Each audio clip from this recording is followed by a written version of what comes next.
The ocean's a power greater than me. I can't control it, and it controls me.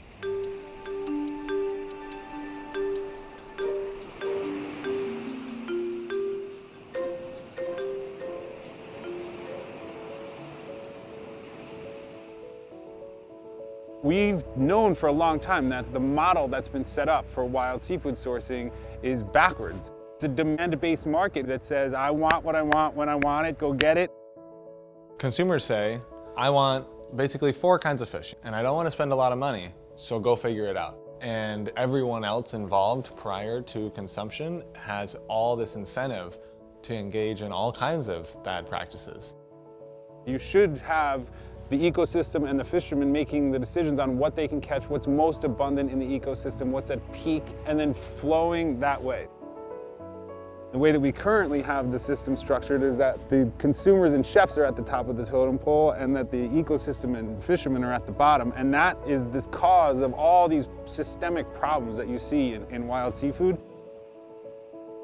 Dr. Dish is a wild seafood sourcing cooperative that connects small-scale artisanal fishermen in a cooperative format to forward-thinking chefs in a certain region.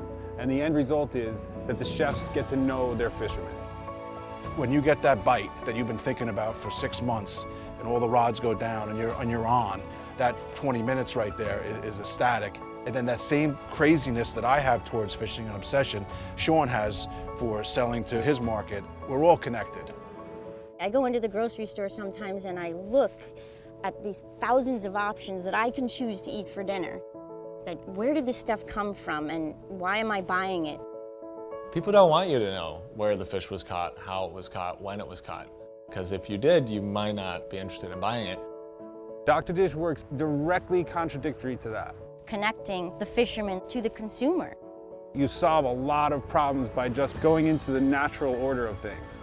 You have submitted to the seasons rather than resorting to all sorts of unsavory tactics to just get exactly what you want. If the entire world suddenly converted to a membership-based, supply-driven model for wild seafood, you would be able to see a recovery of fish populations across the globe in a 15 to 20 year span.